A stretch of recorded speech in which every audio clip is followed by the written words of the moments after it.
The National Desk, America's News Now.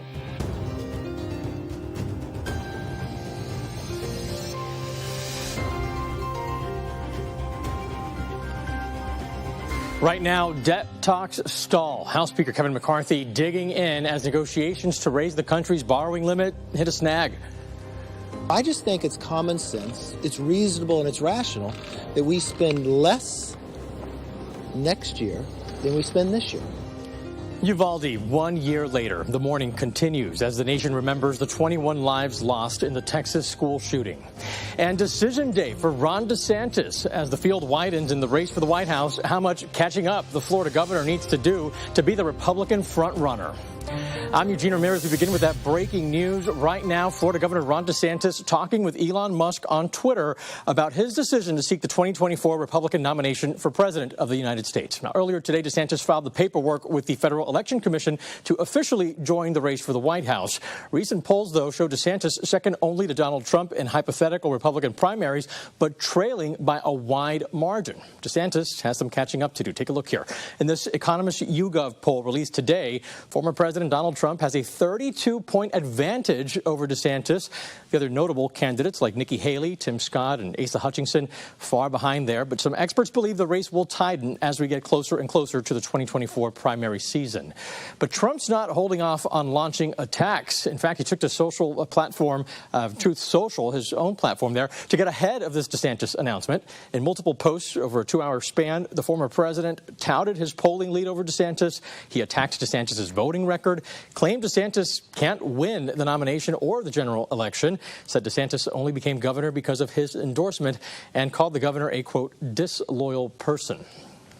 At the White House today, negotiators for the administration and for House Speaker Kevin McCarthy returned to the table to hammer out their differences, hoping to work on reaching an agreement on raising the debt ceiling before the U.S. defaults on its debts. Now, despite ongoing sticking points and disagreements even over the deadline, Speaker McCarthy is optimistic that a deal will get done. I am not going to give up. We're not going to default. We're going to solve this problem. I will stay with it until we can get it done. But let's be honest about this. We have to spend less than we spent last year.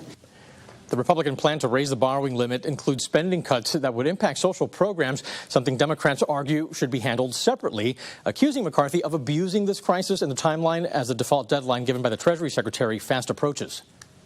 Well, I'm happy to have a debate about spending, but you do that during the appropriations process. You don't hold the economy hostage. Literally 7 million jobs that would be lost across America if the Republicans succeed in pushing us over a cliff. Meantime, the Treasury Department holding firm that first potential default date is June 1st. That's next Thursday. The National Desk, Antra Elnishaw, reports from Capitol Hill with more on how to get a deal done. After days of projecting optimism that a debt ceiling deal can be reached, the Speaker of the House letting his frustration spill over. It didn't seem like it'd be this hard.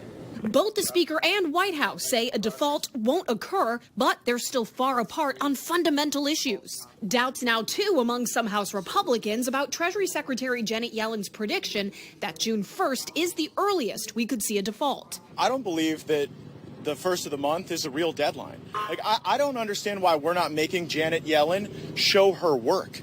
Democrats say that's a dangerous gamble. And I don't think this is something you want to be wrong about. If an expert who was confirmed by the Senate to do that job says now is the time to do it, we should do it. Among the roughly $101 billion in bills due on June 1st are $47 billion to Medicare providers, $12 billion in military and civilian retirement benefits, $12 billion in veterans benefits, and then on Security, and $2 billion for Medicaid. New analysis by the Bipartisan Policy Center finds a default is most likely to occur between early June and late August, with what they call an elevated risk between June 2nd and June 13th. Now, so much depends on how much revenue the Treasury takes in between now and the end of the month next week. And because cash flow is so unpredictable, we're seeing experts across the board call on policymakers, lawmakers, and the president to reach a deal, pass it through Congress, get the president's signature before any X date, whether it's June 1st or not, so that they can make sure the nation's bills, all of them, are paid in full and paid on time, Eugene. Err on the side of caution. But Atra, even if McCarthy and the president reach a deal, there could still be economic fallout. Explain.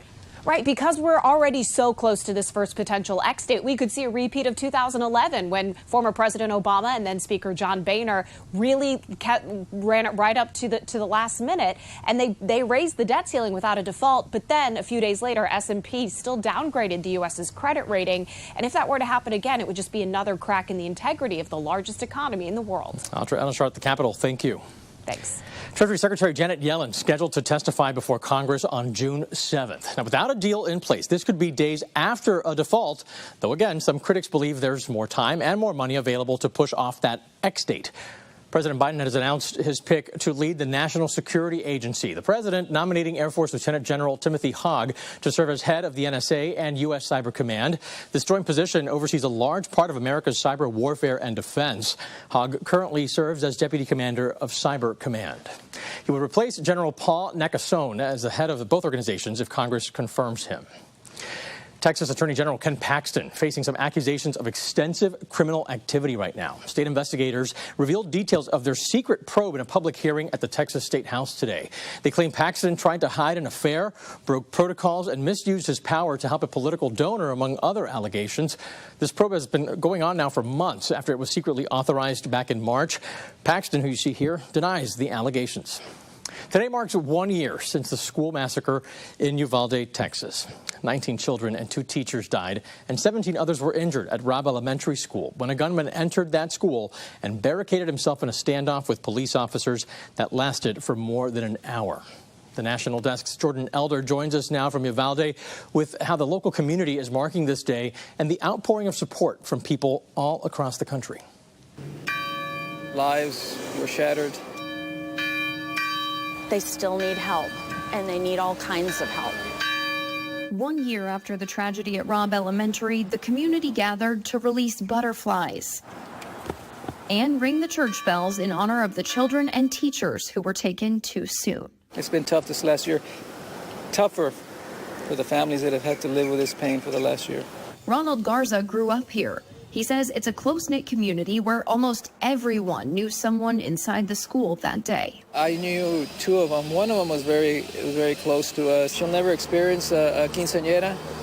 She'll never experience graduating from high school. Monica Hamer and her team of therapists and counselors have been working with survivors, families of the victims, and members of the community since the shooting. Just because this is the 1 year mark doesn't mean that the grieving process is over. And there's so much that needs to be healed and repaired. The memorials today are a sign of healing, but Hamer and Garza say that process will continue for years to come. That was Jordan Elder reporting. Today, the President and First Lady marking this solemn anniversary by asking the country to come together and make sure a tragedy like this doesn't happen again. It's time to act. It's time to make our voices heard. Not as Democrats or as Republicans, but as friends, as neighbors, as parents, as fellow Americans. And I'm being deadly earnest when I say that. The president today renewing calls for an assault rifle ban as well as universal background checks. He wants safe storage requirements as well and to hold gun manufacturers liable for gun violence.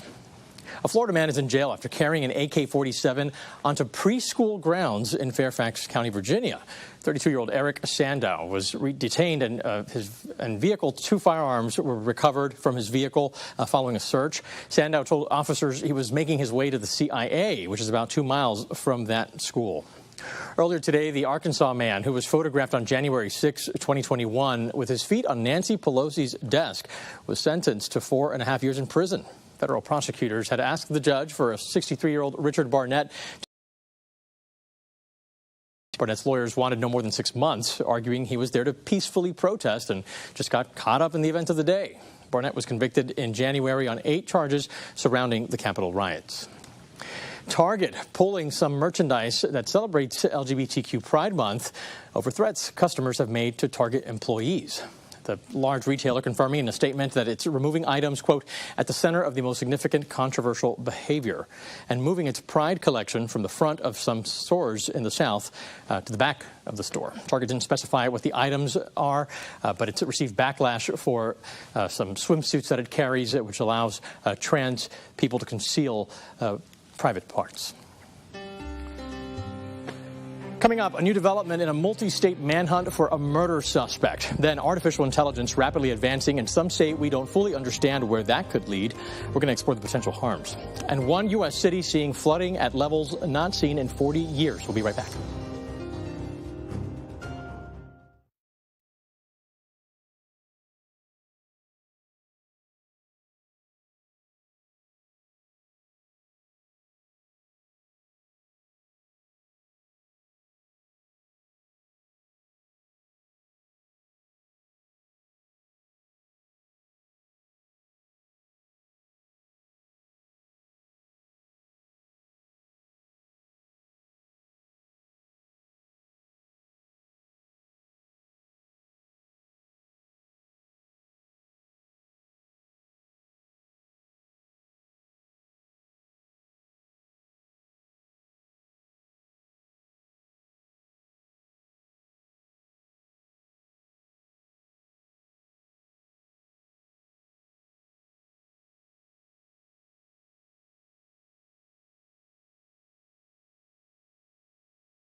A large typhoon passing over the U.S. territory of Guam, flipping cars over, tearing down trees, walls, and power lines as this Category 4 storm pounds the island with strong winds, tremendous rain, and a dangerous storm surge as well. Residents there advised to shelter in place throughout the day and prepare for the considerable damage that's expected. The U.S. Navy announcing they are sending the USS Nimitz aircraft carrier strike group to Guam to assist in recovery efforts there. After a multi-state manhunt, a man wanted on multiple charges has been captured in South Carolina. 34-year-old Michael Burham was wanted on charges of rape, kidnapping, and murder. A suspect in the homicide of 34-year-old Kayla Hodgkin in Jamestown, New York, earlier this month. He was taken into custody after being spotted this afternoon. He'd been on the run in the Low Country for 4 days. One of two escaped Ohio prison inmates still on the loose, though. Convicted murderer Bradley Gillespie is 50 years old. He's 6 feet tall and weighs 200 pounds. The other inmate, 46-year-old James Lee, here's a closer look here, back in custody now after he was recaptured this morning in a stolen car in Kentucky. Lee was convicted of burglary, breaking and entering, and safe cracking. Police say Gillespie is armed and dangerous. They're asking anyone with information or anyone who sees him to call 911 immediately. Officials are offering a reward of over $20,000 for his capture. The suspect in a New York City subway attack, 39-year-old Kamal Semrad, was arraigned today on attempted murder and assault charges after shoving a woman's head into a train Sunday. The victim, 35-year-old Amin Azoy, is now paralyzed, currently in the hospital in critical condition. Her husband says she's an award-winning artist who was born in Turkey and moved to New York in 2017.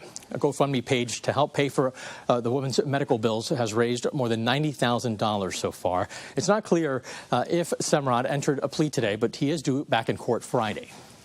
Convicted murderer Alex Murdaugh has now been indicted by a federal grand jury in South Carolina with 22 new charges, including wire fraud, bank fraud, and money laundering, among other counts. The disbarred South Carolina attorney is currently serving a life sentence for the murder of his wife and son. Alex Murdaugh is appealing that decision.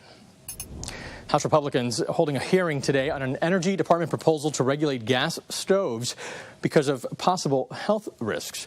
Really, it's the gas lines that would be regulated here. Biden administration officials have denied GOP lawmakers' claims that the proposed energy efficiency standards equate to a ban. That debate played out further at today's hearing. Two senior Energy Department officials declined invitations to Donald's, calling their absence highly disrespectful and ridiculous. House lawmakers just voted to block the Biden administration's student loan forgiveness plan and end the pause on federal student loan payments. The legislation will now go to the Senate. The president's program would cancel up to $20,000 of debt for tens of millions of borrowers. The president has said he would veto the resolution if it passes the House and the Senate. The Supreme Court is also expected to decide soon whether this debt relief plan can move forward. The CDC is investigating a salmonella outbreak in multiple states linked to a certain brand of cookie dough. Infections have been reported in Washington, Oregon, Idaho, Utah, California, and Missouri from late February to earlier this month. People who got sick all consumed raw cookie dough sold at Papa Murphy's take-and-bake pizza stores. The company has temporarily stopped selling that dough. The CDC says the outbreak could extend to some other states. 51 attorneys general in the District of Columbia across the U.S. joined in a lawsuit against a telecommunications company accused of making more than 7.5 billion robocalls to people on the National Do Not Call Registry. This 141-page lawsuit filed Tuesday in U.S. District Court in Phoenix against Avid Telecom, its owner Michael D. Lansky, and company vice president Stacey S. Reeves. It seeks a jury trial to determine damages. The nuclear-powered ship USS Gerald R. Ford arrived in NATO member Norway with the Norwegian Armed Forces today. It's described as the largest aircraft carrier in the world. The Gerald R. Ford will remain in Oslo until Tuesday before taking part in military drills in the Arctic. Norway's prime minister acknowledging that there could be predictable reactions from Russia for this show of force. A poll shows about half of Americans support the Pentagon giving weapons to Ukraine. The University of Chicago's Harris School of Public Policy and Nork story shows the support has faded a little, but is still widespread. About one quarter are against giving more weapons. The Associated Press reports the U.S. has spent about $37 billion in aid. It's been 15 months since Russia invaded Ukraine. As AI spreads to more walks of life, already concerns are rising that the technology is moving way too fast. We don't fully understand exactly where it's going, and we're already seeing some ways that AI can be harmful. Here's the National Desk's Angela Brown. This system really is human competitive in the sense that it's going to start actually competing with humans for things that humans have historically been good at. Anthony Aguirre is the executive director of the Future of Life Institute. He's one of several industry leaders warning of the ways non-human minds may eventually outsmart humans. That change in capability has not been accompanied by a change in our society's readiness to absorb those technologies and to deal with them and to ensure that they're safe. An advocacy group made up of several AI developers and business leaders, including Elon Musk, is urging a 6-month pause in training of advanced AI models, warning of profound risks to humanity. Among those risks, the global economy, jobs. Economists at Goldman Sachs say as many as 300 million jobs worldwide could be impacted by AI. You know, if you automate my job and you give me a better one, a more interesting one that pays me more, I don't really mind. But the fundamental concern is that the new jobs will be worse. We will have worse pay, worse working conditions. University of Virginia economics professor Anton Kornak notes that information-based jobs can be automated first, but progress in robotics means no job is truly safe. More and more jobs will turn into like Amazon warehouse jobs or Uber jobs, where an AI system tells you exactly what to do and you have very little autonomy and agency. And the power of artificial intelligence is expected to proliferate disinformation campaigns. Experts say election meddling, like that seen in the 2016 presidential election, is even easier for bad actors now. Because these tools allow anyone to have the power of 20,000 or more journalists at their disposal, now suddenly starting a content farm, a troll farm, can be as easy as just pushing a few buttons. Media watchdogs have seen AI used to spread falsehoods about COVID vaccines, immigration, and the January 6th Capitol riot. AI companies are tinkering with guardrails so their systems can debunk false claims. In Washington, D.C., I'm Angela Brown. Well, what you need to know about the growth of AI is the focus of a town hall that's streaming this week. You can watch it on our website, thenationaldesk.com, tomorrow night at 7 p.m. Eastern. Don't miss that. Sadly, the legendary Tina Turner has died after a long battle with intestinal cancer.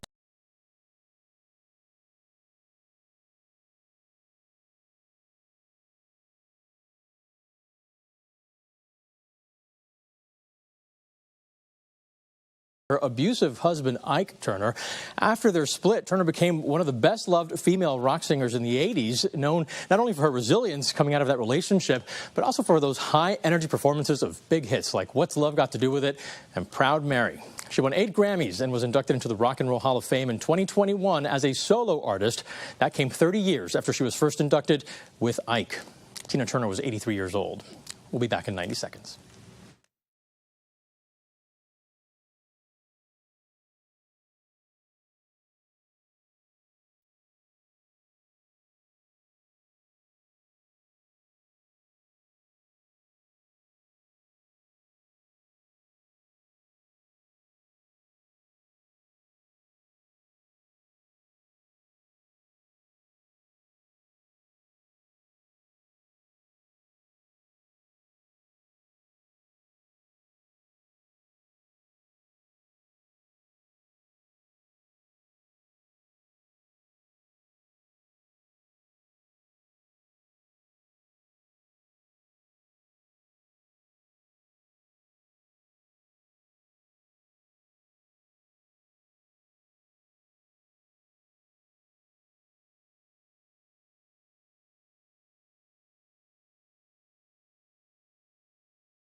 The National Desk is taking the pulse of America, and we start in Utah and the flooding in Salt Lake City hitting levels not seen in more than 4 decades. This is the highest I've seen City Creek in the years I've lived here. It's been impressive. There were people kayaking down here over the weekend. That hasn't happened before, I don't think. The city is predicting City Creek will reach its peak by this week. But contrary to 1983, they say they are equipped to handle it. The peak flow is forecasted to be around 123 cubic feet per second, and the capacity of the system in that area is 220 cubic feet per second. So far, it looks like we'll be able to handle that capacity. The preparation for this year's spring runoff has been strategic. Briefer says hydrologists, engineers, and maintenance crews have been working around the clock anticipating the flooding. So what has changed since the 80s? Quite a few things. First of all, we have debris basins that will capture debris before they get brought down into the piped part of the system. So that mitigates that kind of a risk pretty well.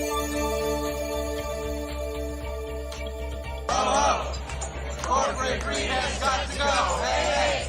After 21 days of disputes between the Writers Guild of America and the Alliance of Motion Picture and Television Producers, there's no sign of the writers' strike ending anytime soon, which could have major impacts on productions here in the Capital Region, which has been a location for popular movies and even shows like The Gilded Age, Succession, and Pretty Little Liars. Well, we're watching it very closely, that's for sure.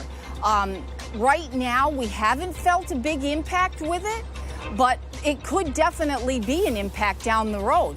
Debbie Godecki is the go-to woman when it comes to films and productions in the region. She tells me while the effects aren't yet felt, if this strike drags on like the one beginning in November 2007 and not ending until February 2008, the impacts could be.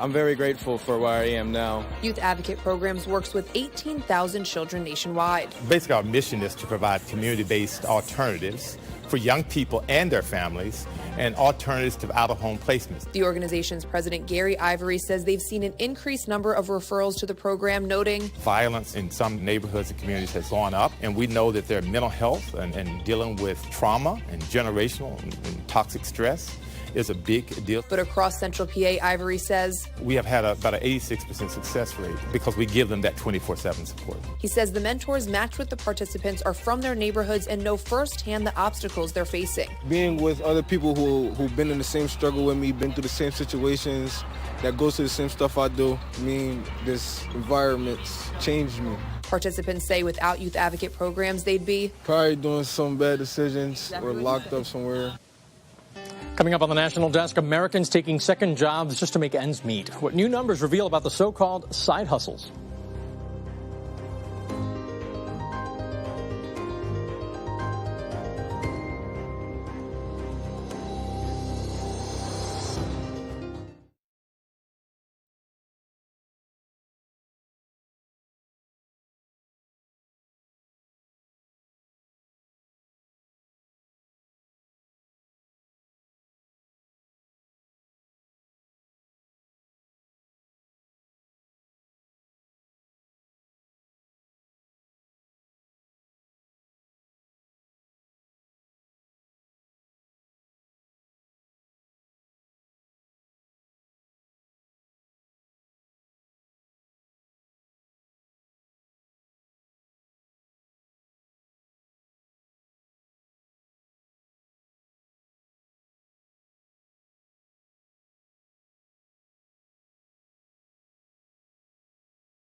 Facing higher prices, Americans are putting in extra work to cover their extra expenses. A new survey from Bankrate.com shows nearly 2 in 5 adults has a side hustle.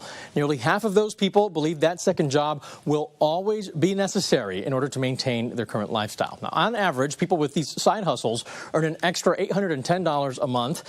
When it comes to millennials, though, their side hustles are earning them more than $1,000 extra each month. Analysts say the extra money isn't going to pay off debt or to sock away in savings. It doesn't matter that the unemployment rate is in the mid 3s. The fact is their wages are not keeping up with inflation. Their expenses have gone up so much that a lot of people feel like they need at least 2 income streams just to make ends meet. Now, as Americans look for more jobs, Uber is testing out a plan to let customers schedule rides in robo-taxis. The rideshare company is collaborating with Waymo, a division of Alphabet Incorporated. Waymo makes autonomous driving technology so humans are not behind the wheel. This test run will be in Phoenix, Arizona, and will cover both getting a ride and also to get food deliveries from Uber's app. The companies did not announce how many robo-taxis they would use or if they plan to go into other areas as well. Don't forget to join me tonight for the National Desk's Evening Edition starting at 10 p.m. Eastern. In the meantime, for more information on all of these stories and much more, visit us at thenationaldesk.com at any time. Have a great day. Thanks for joining us.